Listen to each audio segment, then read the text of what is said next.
नमस्कार दोस्तों, मैं इंद्र कुमार आप सभी का अपने YouTube चैनल पे हार्दिक स्वागत करता हूँ। आज मैं आपको यूपी टेट और सीटेट के लिए महत्वपूर्ण बाल विकास एवं शिक्षण शास्त्र से संबंधित महत्वपूर्ण प्रश्न कराऊंगा। ये प्रश्न सीटेट और यूपी टेट के लिए महत्वपूर्ण है, जिसकी परीक्षा नवंबर और दिसंबर में प्रस्तावित है। यूपी टेट की परीक्षा 28 नवंबर को प्रस्तावित है। तो आइए चलते हैं इसकी दृष्टि से महत्वपूर्ण प्रश्नों की ओर। तो आज का पहला प्रश्न है हमारा, बाल विकास से तात्पर्य है। ऑप्शन ए केवल बालकों का विकास, ऑप्शन बी केवल बालिकाओं का विकास, ऑप्शन सी केवल बालक एवं बालिकाओं दोनों का विकास, ऑप्शन डी बच्चों के माता पिता की लालन पालन में रुचि का विकास। तो आइए जानते हैं इसका सही उत्तर। तो इसका सही उत्तर है ऑप्शन सी। ऑप्शन सी ही बाल विकास से संबंधित है। बाल विकास के अंतर्गत अबोध बच्चों के लालन पालन एवं विकास का वैज्ञानिक अध्ययन किया जाता है। इसमें बालक एवं बालिकाएं दोनों समाहित होते हैं। तो इसका राइट उत्तर होगा बालक और बालिकाएं। आइए चलते हैं नेक्स्ट प्रश्न की ओर। नेक्स्ट प्रश्न है हमारा, किस मनोवैज्ञानिक के अनुसार सभी बालक जन्म के समय समान होते हैं? तो इसका राइट उत्तर होगा वाटसन। वाटसन मनोवैज्ञानिक के अनुसार सभी बालक का जन्म के समय समान होता है। तो आइए चलते हैं नेक्स्ट प्रश्न की ओर। नेक्स्ट प्रश्न है हमारा, बालकों में राष्ट्रीयता के विकास हेतु शिक्षकों को क्या करना आवश्यक है? तो इसका राइट उत्तर क्या होगा, आइए जानते हैं। इसका राइट उत्तर होगा ऑप्शन सी। इसका राइट उत्तर होगा ऑप्शन सी। बालकों में राष्ट्रीयता के विकास हेतु शिक्षकों को विद्यालय में राष्ट्रीय कार्यक्रमों को आयोजित करना चाहिए। इससे बालकों में राष्ट्र के प्रति विकास की भावना उत्पन्न होती है। आइए चलते हैं नेक्स्ट प्रश्न की ओर। नेक्स्ट प्रश्न है हमारा, विकास इनका उत्पाद होता है, अर्थात विकास किसका उत्पाद होता है? तो इसका राइट उत्तर होगा क्या होगा, अधिगम का, ऑप्शन बी परिपक्वता का, ऑप्शन सी अधिगम तथा परिपक्वता का, ऑप्शन डी है अभ्यास का। तो इसका राइट उत्तर होगा ऑप्शन सी अधिगम और तथा परिपक्वता का होता है। आइए चलते हैं अगले प्रश्न की ओर। अगला प्रश्न है हमारा, बच्चे के मस्तिष्क का आकार किस आयु में लगभग परिपक्व हो जाता है? ऑप्शन है 6 वर्ष में, ऑप्शन बी 8 वर्ष में, ऑप्शन सी 9 वर्ष में, ऑप्शन डी 10 वर्ष में। तो इसका राइट उत्तर होगा 6 वर्ष में। 6 वर्ष में बालक के मस्तिष्क का आकार परिपक्व हो जाता है। आइए चलते हैं नेक्स्ट प्रश्न की ओर। नेक्स्ट प्रश्न है हमारा, शिक्षा शास्त्र एक वैज्ञानिक प्रक्रिया है जिसमें शिक्षण कला का वैज्ञानिक दृष्टि से निरूपण किया गया है। ऑप्शन बी ऐसी विधा जिसमें हर प्रकार की शिक्षण विधि हो, ऑप्शन सी अध्यापक बनाने की कला, ऑप्शन डी सीखने सिखाने की कला। तो इसका राइट उत्तर होगा ऑप्शन बी। शिक्षा शास्त्र एक वैज्ञानिक प्रक्रिया है जिसमें हर प्रकार की शिक्षण विधि का अध्ययन किया जाता है। तो इसका राइट उत्तर होगा ऑप्शन बी। आइए चलते हैं नेक्स्ट प्रश्न की ओर। नेक्स्ट प्रश्न है हमारा, मनोविज्ञान का सिद्धांत नामक पुस्तक किस मनोवैज्ञानिक द्वारा लिखी गई है? या इसको मनोविज्ञान का सिद्धांत पुस्तक किसने लिखी है? तो इसका राइट उत्तर होगा जेम्स। जेम्स के द्वारा ही मनोविज्ञान का सिद्धांत दिया गया था। आइए चलते हैं नेक्स्ट प्रश्न की ओर। नेक्स्ट प्रश्न है हमारा, शिक्षा मनोविज्ञान का अध्ययन आवश्यक है उन सभी के लिए जो एक किसी न किसी रूप में शिक्षण से जुड़े हैं। ऑप्शन बी है केवल शिक्षक बनाने की योग्यता प्राप्त करने हेतु। ऑप्शन सी है बच्चों के समुचित विकास के लिए। ऑप्शन डी है बच्चों के माता पिता के विकास शिक्षा के लिए।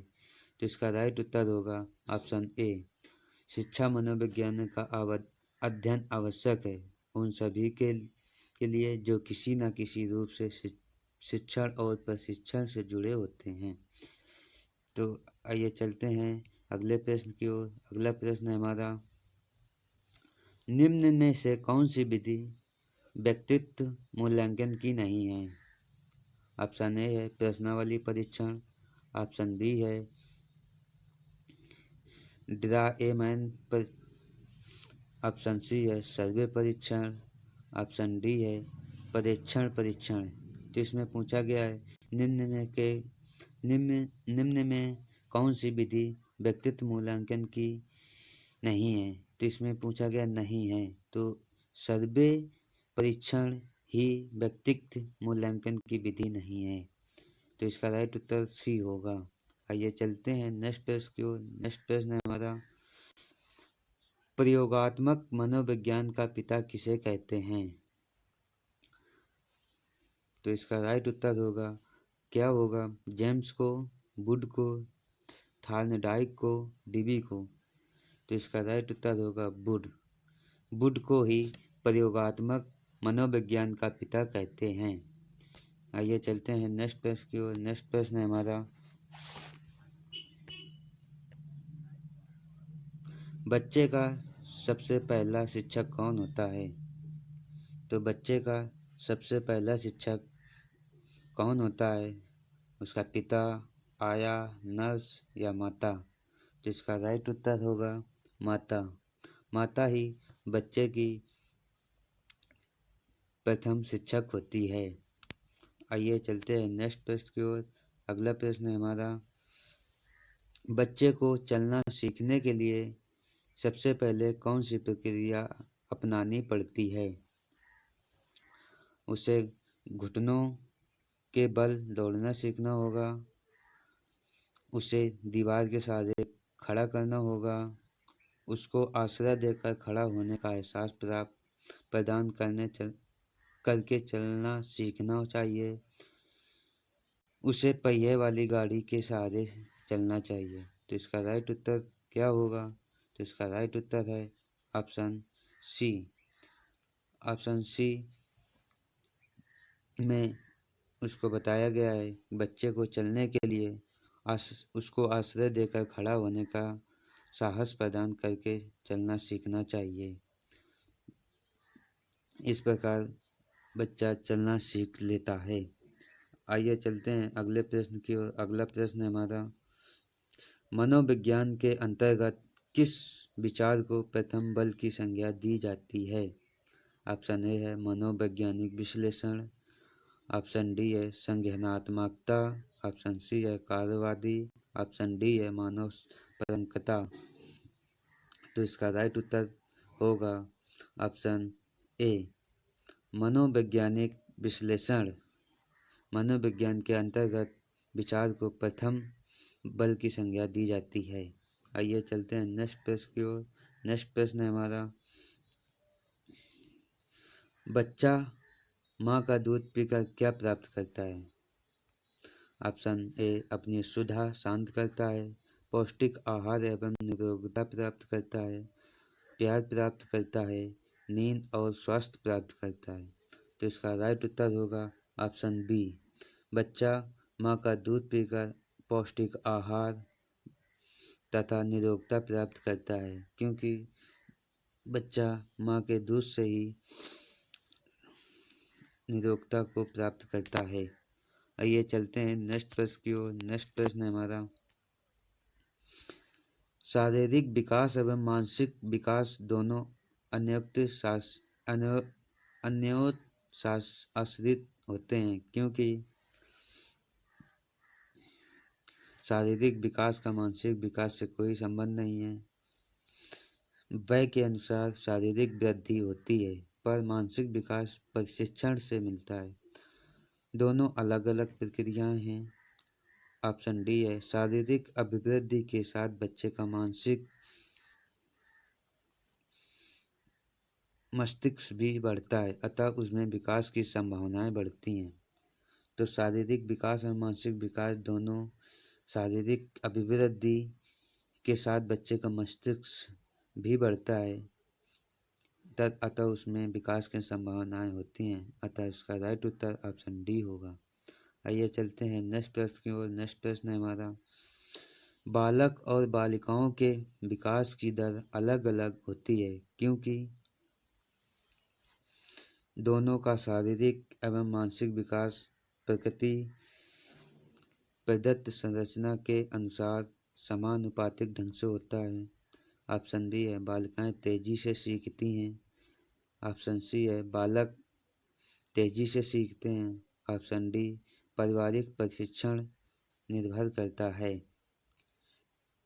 तो इसका राइट उत्तर होगा ऑप्शन ए, बालक और बालिकाओं के विकास की दर अलग अलग होती है क्योंकि दोनों का शारीरिक एवं मानसिक विकास की प्रकृति प्रदत्त संरचना के अनुसार समानुपातिक ढंग से होता है। तो अतः इसका राइट उत्तर होगा ऑप्शन ए। आइए चलते हैं अगले प्रश्न की ओर। अगला प्रश्न है हमारा, मनोवैज्ञानिक प्रयोगशाला की स्थापना सर्वप्रथम की गई थी, अर्थात मनोवैज्ञानिक प्रयोगशाला की स्थापना सबसे पहले किसने की थी? तो इसका राइट उत्तर होगा ऑप्शन ए, वुड के द्वारा ही मनोवैज्ञानिक प्रयोगशाला की स्थापना सर्वप्रथम की गई थी। आइए चलते हैं अगले प्रश्न की ओर। अगला प्रश्न है हमारा, यदि बच्चे का मानसिक विकास उसके शरीर की तुलना में उम्र के अनुसार कम हो तो क्या कहेंगे?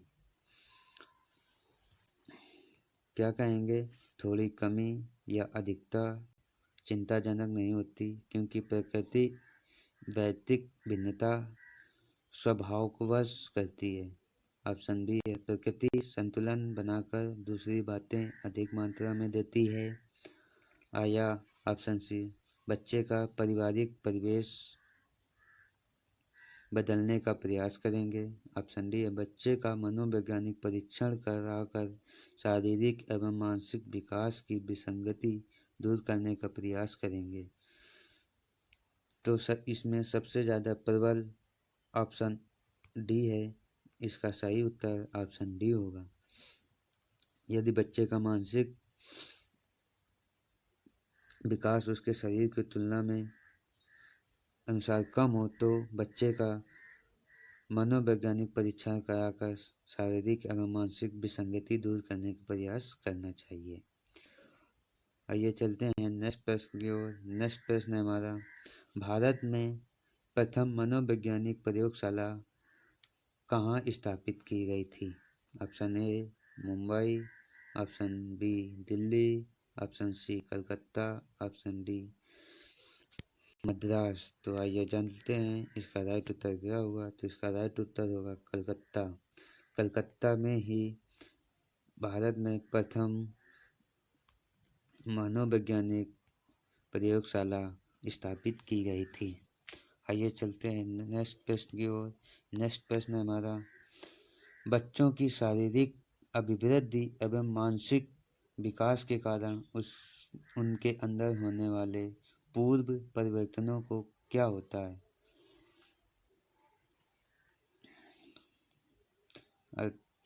तो ऑप्शन ए है, पूर्व परिवर्तन लुप्त हो जाते हैं। ऑप्शन बी, उनका संज्ञान बना रहता है, जीवन में फिर से उनका आगमन नहीं होता, यह ध्यान देने के लिए आवश्यक बात नहीं है। तो इसका राइट उत्तर होगा ऑप्शन ए, बच्चों के शारीरिक अभिवृद्धि और मानसिक विकास के कारण उनके अंदर होने वाले पूर्व परिवर्तन हमें लुप्त हो जाते हैं। तो इसका राइट उत्तर ऑप्शन ए होगा। आइए चलते हैं अगले प्रश्न की ओर। अगला प्रश्न है हमारा, विकास प्रक्रिया के संदर्भ में मैकडोनल्ड ने क्या किया? तो आइए जानते हैं मैकडोनल्ड ने क्या किया। ऑप्शन ए, व्यक्तित्व का विश्लेषण प्रस्तुत किया, मूल्य प्रवृत्त्यात्मक व्यवहार को विश्लेषित किया, शारीरिक विकास का विश्लेषण किया, उपरोक्त में से कोई नहीं। तो आइए जानते हैं मैकडोनल्ड के द्वारा विकास प्रक्रिया में कहा गया कि मूल प्रवृत्त्यात्मक व्यवहार को विश्लेषित किया गया है। तो इसका राइट उत्तर ऑप्शन बी होगा। ये चलते हैं नेक्स्ट प्रश्न की ओर। नेक्स्ट प्रश्न है हमारा, यदि कोई बच्चा अपनी वय के प्रतिकूल आचरण करते हुए विलक्षण प्रदर्शन करे तो ये किसका प्रभाव होगा? ऑप्शन ए, माता पिता के गुणसूत्रों का, ऑप्शन बी, पारिवारिक परिवेश एवं लालन पालन का, ऑप्शन सी, अत्यधिक बुद्धि गुणांक के प्रभाव से विलक्षण बुद्धि प्रदत्त होती है, असामान्य बच्चा माना जाएगा। तो इसका राइट उत्तर होगा ऑप्शन सी, अत्यधिक बुद्धि गुणांक के प्रभाव से विलक्षण बुद्धि प्रकृति प्रदत्त होती है, तभी बालक आचरण प्रतिकूल करता है तथा उसके लक्षण विलक्षण प्रदर्शित होते रहते हैं। तो आइए चलते हैं अगले प्रश्न की ओर। अगला प्रश्न है हमारा, मिल्टन की ये उक्ति कि बचपन की विकास प्रक्रिया मनुष्य के भावी जीवन का उसी प्रकार आभास देती है जैसे सुबह पूरे दिन की स्थिति का संज्ञान देती है, का तात्पर्य है।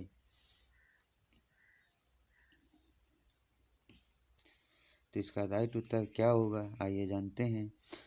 ऑप्शन ए है, बचपन में विकास करने वाला बच्चा बड़ा होकर अच्छा बनता है। ऑप्शन बी, परिस्थितियां मनुष्य को बनाती हैं। ऑप्शन सी है, बचपन भविष्य का संकेत मात्र है। ऑप्शन डी, प्रारंभिक जीवन के गुण, परिस्थितियां एवं पर्यावरण भावी जीवन की गति निर्धारित करते हैं। तो इसका राइट उत्तर होगा ऑप्शन डी।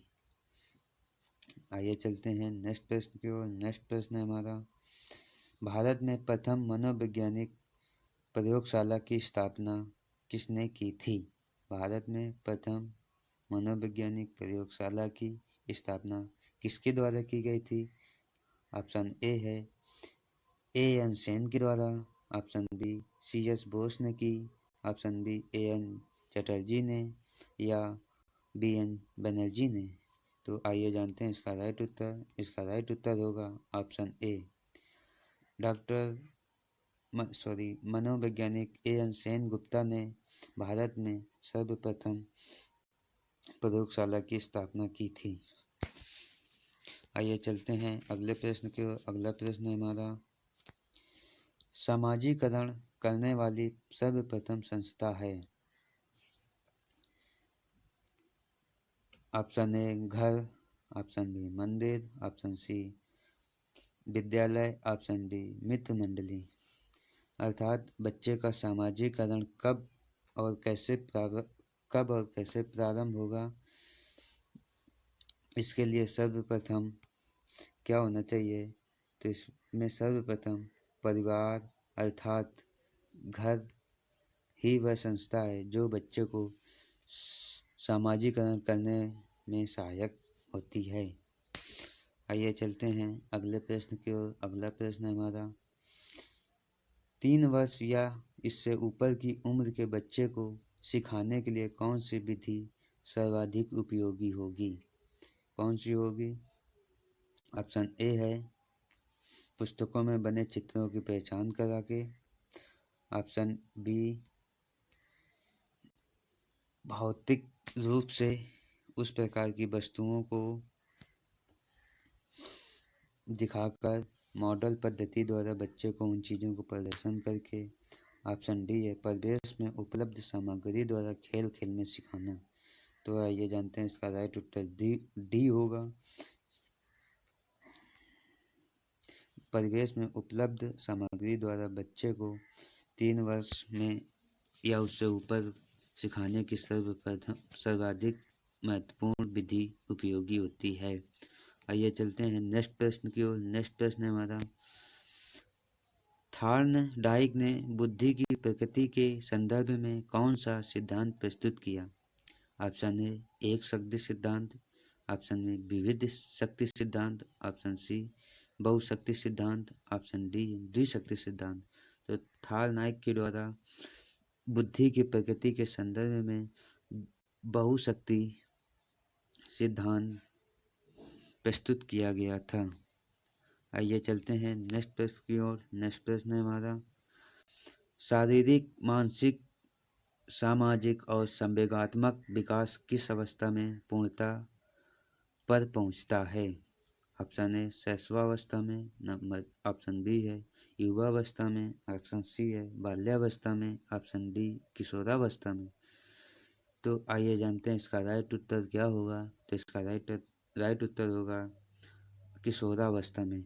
किशोरावस्था में ही शारीरिक, मानसिक, सामाजिक और संवेगात्मक विकास बच्चे में पूर्ण होने लगता है। आइए चलते हैं नेक्स्ट प्रश्न की ओर। नेक्स्ट प्रश्न है हमारा, बच्चों को कार्टूनों द्वारा सिखाए जाने में आसानी क्यों महसूस होती है? बच्चे के अंतर्गत सृजनात्मक क्षमता विकसित होती है। ऑप्शन बी, बच्चा कार्टून के उछलने, बोलने और कार्य करने को चित्र में देखकर अपने से तादात्म्य महसूस करता है, अतः जल्दी सीखता है। ऑप्शन सी है कार्टून मज़ेदार होते हैं या कार्टून में उपयुक्त चरित्र बच्चों को बहुत पसंद होते हैं। तो इसका राइट उत्तर क्या होगा? तो इसका राइट उत्तर ऑप्शन बी होगा। बच्चों को कार्टूनों द्वारा सिखाने में आसानी महसूस होती है क्योंकि बच्चा कार्टून के उछलने, बोलने एवं कार्य करने को चित्र में देखकर अपने में महसूस करता है, अतः वह जल्दी सीखता है। आइए चलते हैं आज का अंतिम प्रश्न। आज का अंतिम प्रश्न है हमारा, बच्चे को ड्राइंग और पेंटिंग तथा कलरिंग से सीखने में क्यों आसानी होती है? तो आइए जानते हैं इसका राइट उत्तर। तो इसका राइट उत्तर है क्योंकि बच्चा ड्राइंग, पेंटिंग, कलरिंग बच्चा अपनी कल्पना के अनुसार बनाता है, अतः उसकी समझ में ऐसी बातें ज़्यादा आसानी से आ जाती हैं, तो बच्चा आसानी से सीख लेता है और बच्चे का बुद्धि का विकास भी आसानी से हो जाता है। वीडियो कैसा लगा ज़रूर बताएं। Thanks for watching. चैनल को सब्सक्राइब कर लें तथा बेल आइकन दबाना न भूलें। वीडियो को लाइक करें एंड शेयर करें। धन्यवाद।